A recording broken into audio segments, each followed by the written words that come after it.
Hi friends, welcome to our channel Ammi chutney. Viewers அனைவருக்கும் பக்ரீத் நல்வாழ்த்துக்கள்.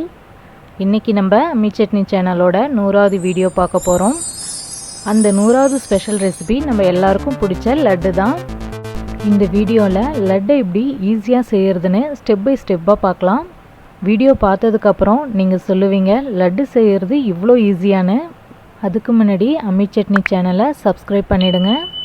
இன்றைக்கி நம்ம பார்க்க போகிற இந்த லட்டை இது மாதிரி நல்லா சாஃப்டாகவும் அதே டைமில் நல்ல டேஸ்ட்டாகவும் எப்படி செய்கிறதுன்னு பார்க்கலாம். இப்போது இந்த லட்டு செய்கிறதுக்கு 1 கப் அளவுக்கு கடலை மாவை கையால் நல்லா அழுத்தி டைட்டாக எடுத்து வச்சுருக்கோம். இதுக்கு அதே அளவுள்ள கப்பில் கோபுரமாக 1 கப் அளவுக்கு சர்க்கரை எடுத்துக்கலாம். இப்போது கடலை மாவை ஒரு பவுலில் சேர்த்து தேவையான அளவுக்கு தண்ணி சேர்த்து மாவு கெட்டிப்படாமல் கரைச்சி எடுத்துக்கலாம். 1 கப் கடலை மாவுக்கு அரை கப்புக்கும் கொஞ்சம் குறைவாக தண்ணி சேர்த்து கரைச்சோம் அப்படின்னா சரியாக இருக்கும். கடலை மாவு இது மாதிரி போரிங் கன்சிஸ்டன்சி இருந்ததுன்னா மாவு ஊற்றும் போது ஈஸியாக இறங்கும். அது மட்டும் இல்லை, பூந்தியும் ரவுண்டாக அழகாக இருக்கும். இப்போது லட்டுக்கு பாகு காய்ச்சிடலாம். இதுக்கு ஒரு பெரிய பாத்திரத்தில் நம்ம எடுத்து வச்சுருந்த 1 கப் அளவுக்கு சர்க்கரையை சேர்த்துட்டு அரை கப் அளவுக்கு தண்ணி சேர்த்துடலாம். சர்க்கரை நல்லா கரைஞ்சதும் லட்டு நல்லா கலராக வர்றதுக்காக கொஞ்சமாக கலர் பவுடர் சேர்த்துக்கலாம். இந்த கலர் பவுடர் லட்டோட கலருக்காக தான் சேர்க்குறோம். இது வேணான்னு நினைக்கிறவங்க அவாய்ட் பண்ணிடலாம். லட்டு நல்லா வர்றதுக்கு ரொம்ப முக்கியமான விஷயம் சர்க்கரை பாகோட பதம். பாகு இன்னும் சரியான பதத்துக்கு வரல, கொஞ்ச நேரம் கொதிக்கட்டும். பாகு ஒரு கம்பி பதம் வர்றதுக்கு கொஞ்சம் முன்னாடி இறக்கிட்டோம் அப்படின்னா சரியாக இருக்கும். பாகு பதம் சரியாக இருக்குது. இப்போ நம்ம ஸ்டவ்வை ஆஃப் பண்ணிவிட்டு பாகு முடுகி போகாமல் இருக்கிறதுக்காக 4 ட்ராப்ஸ் அளவுக்கு மட்டும் லெமன் ஜூஸ் சேர்த்துக்கலாம். இப்போ நம்ம பூந்தி போட்டலாம். இதுக்கு ஒரு வானலில் தேவையான அளவுக்கு ரீஃபைண்ட் ஆயில் சேர்த்துக்கலாம். செக்கு கடலெண்ணெய் சேர்க்க தேவையில்லை, ஏன்னா லட்டில் எண்ணெய் வாசம் வந்துடும். இப்போது எண்ணெய் சூடாயிடுச்சான்னு செக் பண்ணுறதுக்கு 1 ட்ராப் மாவை எண்ணெயில் போட்டோன்னா இது மாதிரி மேலே எழும்பி வந்துச்சுன்னா எண்ணெய் சூடாயிடுச்சுன்னு அர்த்தம். இப்போ நம்ம கரைச்சி வச்சுருக்கிற மாவை இது மாதிரி பூந்தி கரண்டியில் எண்ணெய்க்கு மேலே வச்சு ஊற்றிடலாம். இந்த பூந்தி கரண்டி இல்லைன்னா நம்ம யூஸ் பண்ணுற ஜல்லி கரண்டிலே ஊற்றிடலாம். மாவோட கன்சிஸ்டன்சி சரியாக இருக்கிறதுனால மாவு ஊற்றுனதும் பூந்தி அழகாக இறங்குது. மாவு ஊற்றிட்டு இது மாதிரி கரண்டியால் லைட்டாக தட்டணும் அப்படின்னா பூந்தி அழகாக இறங்கிடும். இது மாதிரி எண்ணெய் ஃபுல்லாக பூந்தி விழுந்ததும் மாவை எடுத்துடலாம். போதும். பூந்தி போடும்போது எண்ணெய் சரியான சூட்டில் இருந்தால் தான் பூந்தி அழகாக உப்பி வரும். இல்லைனா பூந்தி தட்டையாக ஆகிடும், சரியாக உப்பி வராது. லட்டுக்கு பூந்தியை கிறிஸ்பியாக எடுக்கக்கூடாது. இது மாதிரி திருப்பி போட்டுட்டு ஃப்ளேமை சிம்மில் வச்சுட்டு எண்ணெய் ஃபுல்லாக கொதியடங்கிறதுக்கு முன்னாடியே நம்ம பூந்தியை எடுத்துடலாம். பூந்தியை எண்ணெயிலேருந்து எடுத்து டைரெக்டாக சர்க்கரை பாகில் போட்டோம்னா லட்டில் எண்ணெய் வாசம் வந்துடும். அதனால் இது மாதிரி ஒரு பிளேட்டில் எடுத்துகிட்டு அதுக்கப்புறம் சர்க்கரை பாகில் சேர்த்துடலாம்.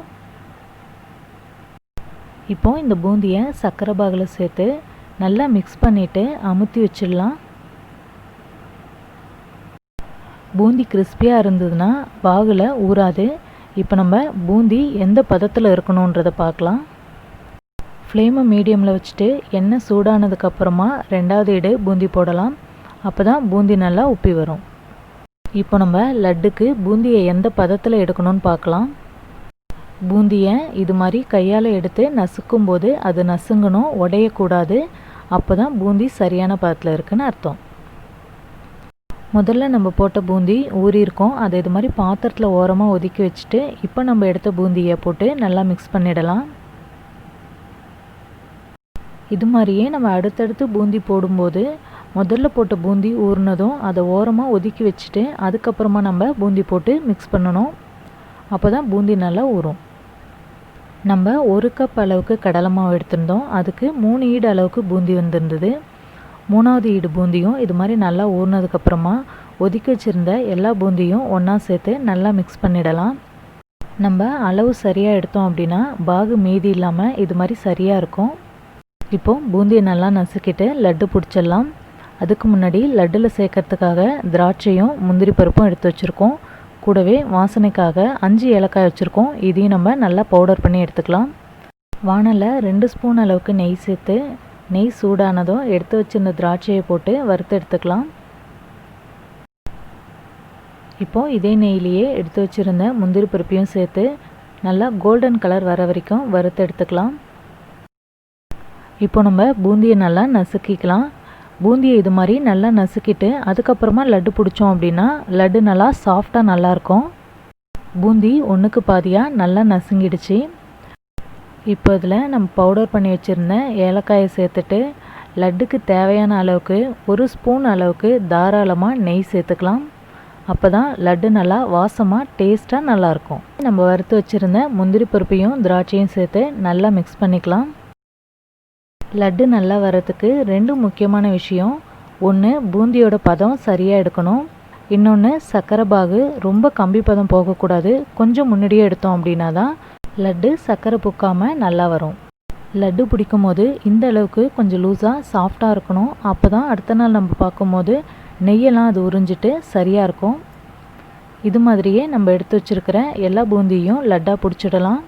நம்ம 1 கப் அளவுக்கு கடலை மாவு எடுத்திருந்தோம். அந்த அளவுக்கு 13 லட்டு பிடிக்கலாம். இன்றைக்கி ஃபெஸ்டிவல் ஃப்ரைடேயில் நம்ம பார்த்த கீ லட்டு உங்கள் எல்லாருக்கும் பிடிச்சிருக்குன்னு நம்புகிறேன். மறக்காமல் இந்த வீடியோவை லைக் பண்ணி எங்களை சப்போர்ட் பண்ணுங்கள். நெக்ஸ்ட் ஃப்ரைடேவும் இது மாதிரி நல்ல ஒரு ஸ்வீட் ரெசிபியோட நம்ம மீட் பண்ணலாம். தேங்க்யூ.